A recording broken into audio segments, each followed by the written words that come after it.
Olá, boa noite. Votei em você mais uma vez no ar para todo o estado de Santa Catarina. Vamos com a Jota, a Comissão de Constituição e Justiça. Saber como funciona e saber o trabalho do presidente, que é um trabalho bem interessante. O deputado que hoje preside a CCJ, é presidente pela segunda vez, é o deputado Mauro de Nadal, do PMDB, o meu convidado de hoje aqui nos estúdios da Band.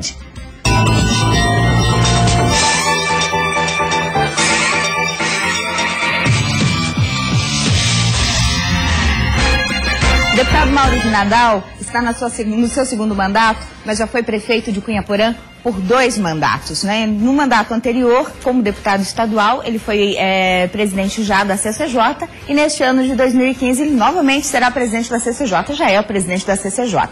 Mauro de Nadal, 43 anos, partido PMDB, deputado eleito com 54.110 votos. O deputado representa a região oeste, né? Os municípios da região oeste, deputado Mauro, especialmente a cidade de Cunhaporã, onde o senhor foi prefeito por 2 mandatos, mas recebeu votos aí em todas as cidades catarinenses, praticamente todo o território de Santa Catarina, né? É uma responsabilidade muito grande, está representando quase 55 mil pessoas. Boa noite, um prazer recebê-lo aqui na Band. Boa noite. Cumprimentá-lo, ao tempo que cumprimento também todos os catarinenses, as pessoas que nos dão a alegria da audiência neste momento. Dizer que é uma satisfação enorme estar novamente ocupando esse programa que leva a nossa mensagem, a oportunidade de conversar com as pessoas mais importantes no nosso dia a dia, no nosso trabalho, que são os catarinenses, e dizer de que o resultado das urnas, evidentemente, acabam nos chamando para um compromisso ainda maior, ainda mais para quem é deputado de uma cidade pequena. Meu município de Cunhaporã é um município com 11 mil habitantes, então os eleitores do município em torno de 7.800, 8 mil eleitores, através do trabalho em todo o estado de Santa Catarina, nós ultrapassamos as fronteiras. Nós não somos um deputado de um único município, mas sim de todos os catarinenses. E esse ultrapassar fronteiras nos deu 54.110 votos. É claro que esta responsabilidade aumentou, tendo em vista o pleito passado no ano de 2010, e ao mesmo tempo que esta responsabilidade aumentou, também se soma mais a experiência deste segundo mandato, que nos dá um pouco mais de segurança para defender bandeiras importantes para os catarinenses. Foi o trabalho no primeiro mandato, inclusive a presidência da CCJ, que ajudou a lhe tornar tão conhecido assim por todo o estado e aumentar sua votação consideravelmente? Você atribui a esse trabalho ou outras questões? É um conjunto geral de atividades e ações que o parlamentar desenvolve. Mas eu tenho observado também, no resultado das urnas, que a nossa eleição para deputado estadual, na verdade, é uma eleição basicamente distrital. Desses 54.110 votos, nós fizemos 50.338 somente na região a qual eu represento e atuo com mais frequência, ou seja, no quadrado formado entre Chapecó, Xaxim, São Lourenço do Oeste, em direção ao extremo oeste do estado catarinense. Fora esses municípios, a gente conseguiu 3 mil e poucos votos. E aí esses votos foram, todos eles, pulverizados no território catarinense. Mas vejo que essa repercussão eleitoral, ela é fruto de um trabalho conjunto de atividades da nossa equipe parlamentar, somado a parcerias importantes junto ao governo do estado para com os municípios, os quais a gente atende e representa junto ao governo do estado de Santa Catarina, e acima de tudo a nossa disponibilidade de estarmos todos os finais de semana na nossa base eleitoral e trabalhando através de visitas e muitas conversas com essas lideranças nos municípios, que são importantes para nos trazerem a realidade que cada município possui e as necessidades que esse município tenta buscar uma solução. E é em cima disso que a gente foca o trabalho, que a gente desenvolve e luta para que a vontade dessas pessoas sejam atendidas. Então, neste contato direto com a população, é que nos deu esta segurança deste retorno aqui no Parlamento Catarinense. O que é mais fácil, ou qual cargo apresenta mais desafios? No Executivo, a questão de ser prefeito por 2 mandatos lá em Cunhaporã, ou agora no Legislativo? Essa questão de legislar para todo o estado. Ambos têm as suas dificuldades. Se analisarmos a questão municipal, prefeito de um município pequeno, parece, no primeiro momento, de que as atividades são poucas. porque é um município pequeno que tem mais espaço para outras atividades, mas quando há a dedicação exclusiva àquilo que você faz, esse tempo ele é todo preenchido. Então, nos chama também a responsabilidade. Então, eu vejo que as duas funções, elas se equiparam dentro do grau de responsabilidade e de atividade. E o Parlamento Catarinense é algo um pouco diferente, porque enquanto que no Legislativo a gente tem a oportunidade de determinar aquilo que são as prioridades e executá-las, no Legislativo a gente faz parte de um processo de construção, aonde você gestiona, né, você pondera e, acima de tudo, através de projetos de leis, você expõe a vontade do catarinense, que aí, evidentemente, depende de órgãos estatais ou da própria sociedade organizada para que essas vontades se tornem realidade. Mas os dois são compromissos importantes e nos chamam a responsabilidade enorme. E presidir a CCJ? Bom, a CCJ, eu considero, me corrija se eu estiver errado, a principal comissão permanente dentro da Assembleia Legislativa. Pelo menos é a primeira, né, que vem receber os projetos e tratar da constitucionalidade, se aquele projeto é constitucional ou não. O senhor, em 2013, quando presidiu pela primeira vez a CCJ, no final do mandato de presidente, falou que foi uma honra, né, presidir uma comissão tão importante já no primeiro mandato como deputado estadual. E é uma responsabilidade muito grande também. Então, eu gostaria que, nesse contexto, o senhor resumisse para os catarinenses qual a importância da CCJ e já falasse dos desafios de presidir essa comissão que é tão importante na ALESC. Olha, todas as comissões que a Assembleia Legislativa possui são importantes. Todas elas têm temas importantíssimos para os catarinenses, para o Estado em si, para a organização do Estado de Santa Catarina, mas a Comissão de Constituição e Justiça é a primeira comissão que analisa todos esses projetos. Nenhum projeto dá o segundo passo dentro da tramitação legislativa sem antes ter um parecer favorável da Comissão de Constituição e Justiça. Então, a nossa primeira análise nesta comissão é a análise da legalidade desse projeto, da constitucionalidade do projeto, da regimentalidade, se ele atende todos os requisitos regimentais, para que a partir daí, com esta primeira análise crítica desta comissão, ele possa receber os pareceres seguintes que, obviamente, serão pareceres de mérito, onde se discute a aplicação desta norma, os efeitos práticos da norma na sociedade. Então, esta polida inicial, ela compete a esta comissão, que é a Comissão de Constituição e Justiça. Por isso que esta comissão, ela tem algumas liberdades de entrar em discussões até de mérito, porque ela é uma discussão que abrange muito as matérias. E nesse abranger das matérias, ela acaba entrando na sua aplicabilidade também, antes mesmo da comissão de mérito, às vezes, emitir a sua opinião. Por que que isso acontece? Porque é uma comissão composta por 9 parlamentares. De diversos partidos. De diversos partidos. E esses parlamentares, eles vivem como o presidente, no caso nós que estamos no exercício, eles vivem o dia a dia e quando a norma aparece para a sua primeira análise, já há algumas comparações com aquilo que acontece no dia a dia e aí já traz à tona a discussão do fato com a norma e sua aplicabilidade. Então, por isso que esta comissão, às vezes, ela extrapola os seus limites, mas extrapola de uma forma positiva, porque todo o bom debate, ele enriquece, ele amadurece esta normativa que no dia seguinte ela precisa chegar às mãos da sociedade pronta para que a sociedade possa usá-la. Bom, os desafios são vários, né? Ainda rapidamente, bem resumidamente, para encerrar esse bloco aqui, o senhor sendo advogado facilita um pouco o trabalho, né? Em 2013 é advogado, se eu não me engano, né? Advogado. Em Direito. E em 2013 foram 1.020 proposições analisadas pela CCJ, né? Foi, eu acho que um recorde de trabalho, né? Esse entendimento jurídico ajudou com que o volume fosse um grande volume de trabalho e também fosse rápido, né, deputado? Olha, eu tive, além de ter este conhecimento jurídico, que evidentemente que facilita um pouco o nosso trabalho, mas não é tudo porque toda proposição demanda de muito estudo, eu tive uma boa parceria com os bons colegas que foram os indicados para comporem a comissão. E nesta nova legislatura, neste ano de 2015, percebo de que também este preparo ele existe nos parlamentares que fazem parte da nossa comissão. Então isso facilita a tramitação da matéria, mas acima de tudo a compreensão de todos os itens essenciais para serem analisados de primeira mão nesta comissão. Tá certo. Bom, a gente vai para o intervalo comercial, depois do intervalo a gente vai voltar falando sobre as questões aí, os projetos de lei propostos pelo deputado Mauro de Nadal no seu primeiro mandato enquanto deputado, e algumas questões, alguns temas propostos por ele em discussão, por exemplo, a reforma política, né? O que pensa o deputado Mauro de Nadal sobre a reforma política? No instante sai, a gente já volta.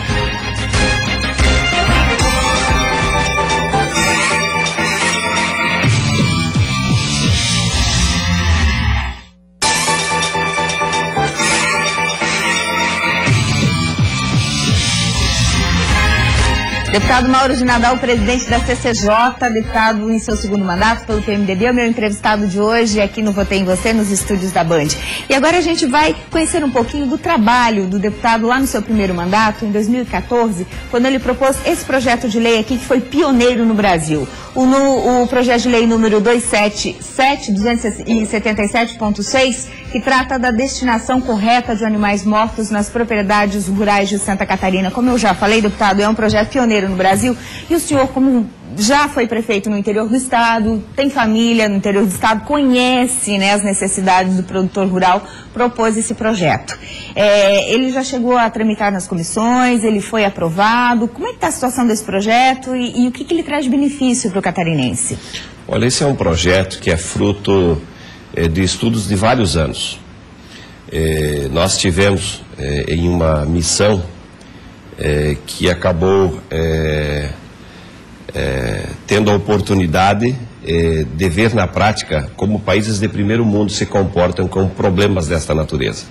Estivemos na Suécia, estivemos na Finlândia, na Dinamarca, e também, através das redes sociais, nós conseguimos buscar alguns experimentos dos Estados Unidos, da Austrália, da Nova Zelândia, porque hoje se apresenta este problema como um problema muito grave para a cadeia produtiva. Por que ele é grave? Para vocês terem uma ideia, hoje os animais que morrem na propriedade, o destino que está sendo dado é o enterro desse animal na própria propriedade. Que não é correto. O que não é correto, ambientalmente não é correto. Incinerar este animal a céu aberto também não é correto. Qual é o destino que nós vamos dar a isso? O agricultor já sofre com a perda desse animal, porque uma vaca de leite hoje ela gira em torno de R$ 3.500 a R$ 4.000. Estou falando só da vaca de leite, mas nós temos também o suíno, temos aves, né, que são frutos desta cadeia produtiva de origem animal. Quem faz esse trabalho do enterro desse animal? Quase sempre os municípios. O município precisa deslocar uma máquina que está servindo para uma atividade coletiva, ou seja, a melhoria de uma via urbana ou rural, ou outras atividades que são essenciais ao município. Esta máquina, às vezes, passa o dia inteiro só fazendo esse serviço. Certo. Municípios pequenos, exemplo do meu, que é Cunhaporã, onde eu resido, o exemplo do município de Palmitos, que é município vizinho, que é forte, onde a cadeia produtiva do leite é muito forte. No município de Cunhaporã, em torno de 5 animais por dia vão a óbito. Palmitos de 6 a 7 por dia. Isso é um problema ambiental muito grave. Se falarmos na região de Concórdia, onde nós temos a criação de suíno muito forte, lá nós temos inúmeros animais que chegam a óbito durante o dia, que não podem ser destinados animais para o consumo. Então eles têm que ter uma nova destinação. E nós temos em Santa Catarina, como em outros estados também, empresas já especializadas para transformar esta produção. O que nos falta em Santa Catarina e no país é uma legislação que permita a cada deste animal e a sua devida destinação para gerar riquezas para o estado de Santa Catarina, para ser aproveitados esses animais que hoje vão para a decomposição e para a poluição do lençol freático, e as suas consequências todo mundo sabe. E esses países de primeiro mundo já dão essa destinação. Então o nosso projeto foi um projeto construído em cima desses experimentos que já estão dando certo. E aí o projeto tramitou na Assembleia Legislativa, teve a votação por unanimidade do Parlamento catarinense. Certo. Foi ao governo do estado que, através dos seus orientadores, acabou vetando este projeto, tendo em vista que Brasília não tem regulamentação quanto a esta atividade. E aí Santa Catarina não pode ter regulamentação própria? Eu vejo que sim, porque para legislarmos sobre sanidade, nós temos competência concorrente. Certo. Então este projeto, este veto ainda não foi analisado no parlamento, nós não colocamos ainda para análise, porque paralelamente a isso nós estamos construindo, através de Brasília, uma alternativa, uma normatização para que o país possa fazer um aproveitamento desses animais num contexto geral, porque para o país é bom, para o meio ambiente melhor ainda. Então estivemos em Brasília dias atrás fazendo uma conversa com o assessor direto da ministra da Agricultura, assessor este que conhece bem o assunto e que já tratou desse tema por várias e várias oportunidades e que já retomou a discussão dentro do Ministério da Agricultura desse tema, pela importância que ele agrega, e estamos esperando então os desdobramentos. Mas vejo de que se nós não tivermos uma sinalização adequada por parte de Brasília, nós temos que buscar essa sensibilização do governo catarinense e adotarmos essa medida, porque é um ganho para a sociedade catarinense, para o meio ambiente, certo. E acima de tudo também é uma oportunidade de transformação deste produto para ser utilizado dentro daquilo que a legislação permite. Tá certo. A gente vai acompanhar então o desdobramento desse projeto, esse veto, quando voltar a ser, esse veto do governador, quando voltar a casa, a gente vai acompanhar e trazer o resultado aqui ao catarinense. Deputado, tem mais um tópico aqui que eu gostaria de começar a discutir com o senhor neste bloco, e com certeza a gente vai ter que avançar o bloco após ainda, porque é um assunto bastante amplo aqui, ó. Um dos temas defendidos pelo senhor lá no Parlamento Catarinense, já desde o primeiro mandato, é este: reforma política. E aí tem dois pontos que eu sei que o senhor gosta bastante de falar e defende: o voto distrital e o fim da reeleição para cargos executivos. Vamos falar nesse bloco ainda sobre o voto distrital. Se a reforma política acontecer realmente no Brasil, deputado, o voto distrital, ele vai ajudar de que forma o eleitor a entender mais de política e a ter resultados com a política brasileira? Olha, eu vejo que o voto distrital, ele aprimora aquilo que hoje já é discurso. Se nós analisarmos a região oeste do estado catarinense, existe, através da mídia, um apelo muito forte nas eleições para que as pessoas votem nos candidatos que têm identidade com a região. Certo. Então, obviamente que o voto distrital vai fazer com que as pessoas se apresentem como candidato representando a sua região e buscando votos na sua região. Então, nesse momento é que acontece um comprometimento maior entre o político e o eleitor. Certo. Porque a pessoa sendo da região, ela com certeza será acessada com mais facilidade pelo seu eleitor, e o eleitor terá a oportunidade de cobrar mais desta pessoa. E acima de tudo, sendo este um representante distrital ou regional, o termo é distrital, obviamente que ele vai trabalhar por bandeiras e por políticas que desenvolvam ainda mais a sua região. Certo. Vai centrar os seus esforços nessa região. O que acontece hoje? A maioria dos parlamentares hoje, eles acabam pulverizando suas atividades no território catarinense. Então, eu sou um defensor do voto distrital porque vejo que neste voto há um comprometimento maior e há uma forma mais ampla de poder preparar políticas que atendam necessidades que a região possui. Bom, na prática, então, para o catarinense entender que o senhor representando a região oeste, se estivesse valendo já o voto distrital, o senhor estaria pulverizando não, estaria direcionando mesmo as suas ações para a região do oeste de Santa Catarina.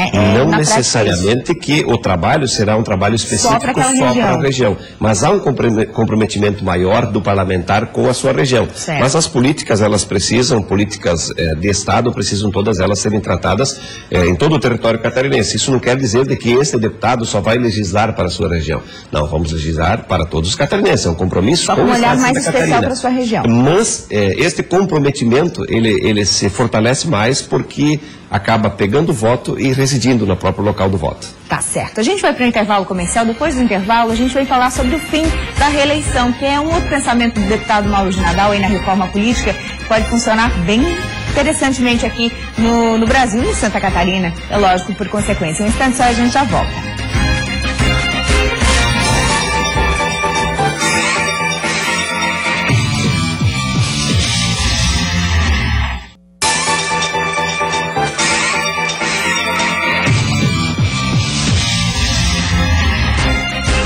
Deputado Mauro de Nadal é meu entrevistado de hoje aqui no Votei em Você. Estamos falando sobre política, sobre o Parlamento Catarinense e conhecendo um pouco mais do trabalho do deputado na Assembleia Legislativa.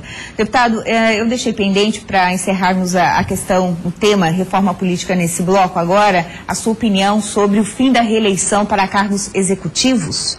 O que na prática pode acontecer aí? Os prefeitos, os governadores e presidente da República não se elegerem mais? Será que passa? Olha, eu vejo que sim. Essa é uma vontade da população também. A população não recepcionou bem o fator reeleição no Executivo. E hoje, se conversarmos com parlamentares federais, senadores, a gente percebe que todos eles vêm neste mesmo discurso. Ou seja, ampliarmos um pouquinho o mandato no Executivo, quem sabe 5 anos ou 6, mas vejo que a corrente mais forte serão 5 anos, eliminarmos a reeleição. Porque percebe-se que nesta caminhada há uma falta de proporcionalidade de disputa com quem está de fora no momento de uma reeleição. Eu fui um prefeito reeleito e você estando no poder, executando as atividades, você não disputa uma eleição em pé de igualdade com quem está fora. É uma disputa desleal com quem... Desigual. Não digo que desleal, mas desigual porque você está no uso e gozo de uma atribuição que lhe favorece de forma direta a disputa eleitoral. Então, para que este quadro se torne um quadro mais competitivo, para que o processo democrático consiga ser mais abrangente, que tem eco o fim da reeleição. E vejo de que não só os discursos, mas os sinais práticos de Brasília, que com a reforma política, que deve acontecer, segundo informações do presidente da Câmara Federal, devem acontecer neste primeiro semestre, já traz como ponto pacífico consolidado não existir mais a reeleição no Executivo. Rapidamente, o senhor é simpático ao fim da reeleição só os cargos de Executivo, de Parlamento? Eu vejo também que o Parlamento deveria de ter uma limitação. Até porque não é profissão. Ser vereador, ser deputado, ser senador, não é profissão. Então, eu entendo de bons olhos uma limitação de 3 mandatos. Aí, caso queira disputar em outra área, é a vontade de cada político. E até mesmo tem a opção de ir para casa. Desenvolver as suas atividades normais do dia a dia. Um assunto bem amplo aí, que com certeza vai ser muito discutido e debatido ainda, né, deputado? Como este aqui que a gente vai trazer agora também para a sua opinião, que é o Pacto Federativo, que é outro tema que o senhor defende bastante na Assembleia Legislativa. Trata da nova distribuição de percentuais de recursos entre União, Estados e municípios. Aliás, esse é um assunto que, entre aspas, está em moda no Brasil aí, nos prefeitos e os governadores mais do que nunca, discutindo com o governo federal essa fatia aí que vem para os estados e municípios, que é pequena e pode ser revista, não é? O senhor acha que a gente pode ver isso acontecendo já em 2015 ou é uma discussão um pouco complicada e pode se estender mais? Olha, desde 2001, quando eu assumi como prefeito, participei de todas as discussões que a Confederação dos Municípios, a própria Federação dos Municípios fez em Brasília através das marchas populares, marchas de prefeitos a Brasília. E em todas essas oportunidades foi levantado, foi trazido à tona a discussão do Pacto Federativo. De 2001 até então já são quase 15 anos. Isso evoluiu muito pouco. E cada vez mais a gente percebe de que lá na ponta, ou seja, os municípios, eles recebem mais atribuições, porque esses verdadeiramente são os executores das políticas. O Estado um pouco, mas os municípios os maiores. E a gente vê uma inversão desta pirâmide no momento do repasse, do custeio dessas atividades. Quem mais executa recebe menos, é o contrário daquilo que a população espera. Ou seja, no momento de uma dificuldade, de uma enfermidade, a pessoa procura o município, procura o posto de saúde, acessa o SUS, que tem a porteira de entrada através dos municípios. E o repasse é muito pequeno. E o repasse é muito pequeno. Saúde, por exemplo, nós temos investimentos federais na casa de menos de 4%. Mas, deputado, se a discussão se arrasta há tantos anos, o que tem que ser feito efetivamente para a gente reverter essa situação? Vontade política. Só existe esta maneira de se resolver o problema do Pacto Federativo. Se nós não tivermos esta conscientização, que não fique só na mente, mas sim vá para a prática, o processo não acontece. Nós vamos ficar discursando sobre Pacto Federativo mais 15 ou 20 anos. Nós precisamos de políticas que vão ao encontro de resolver essa dificuldade do Pacto Federativo. E aí sim, repassando mais recursos aos municípios, nós vamos ter políticas melhores para atender a população. De quem que se pode cobrar isso? Dos nossos parlamentares federais? Nas assembleias legislativas, dos prefeitos? De que forma que essa cobrança pode acontecer? A Assembleia Catarinense já está trabalhando nesse sentido, de conscientização, de sensibilização, e daqui sair uma proposta que vá a Brasília. Mas o foco central é Brasília, é o Senado, é o governo federal e também a Câmara Federal de Brasília. É a partir de lá que essas mudanças precisam acontecer para que se torne realidade e a gente possa ter dias melhores em todo o território catarinense. Deputado, prefeito, vereadores, que é importante também, né, colegas deputados federais, a população, principalmente a população. Como é que a população pode entender melhor o Pacto Federativo através da Assembleia Legislativa, do seu gabinete, através do site? O que o senhor dá de dica para encerrar o programa, para que as pessoas conheçam e possam reforçar essa cobrança aí em relação ao Pacto Federativo? Olha, o próprio Parlamento Catarinense, se acessar o site do Parlamento Catarinense, tem matérias importantes tratando desse assunto. A FECAM em Santa Catarina trata com muita propriedade este assunto e o governo federal, da mesma forma, nas redes sociais, tem informações que possam clarear um pouquinho mais o entendimento do povo brasileiro, do catarinense. Tá certo. Quanto mais cobrança acontecer, quem sabe mais rápido essa discussão aí se desenrola e o Pacto Federativo realmente acontece com essa redistribuição de rendas. Né? Deputado, acabou o nosso tempo. Gostaria de agradecer a sua presença aqui na Band, no Votei em Você, e dizer que o espaço para a política está sempre aberto. Obrigado a vocês, obrigado pelo carinho e parabéns por esse programa maravilhoso que, como frisei no início, nos permite conversar com o catarinense. Muito obrigada. Obrigada para você que curtiu o programa em todo o estado de Santa Catarina. Você fica agora com o Jornal da Band. Nos veremos no final de semana que vem. Aproveite bem seu final de semana e a sua semana. Até lá.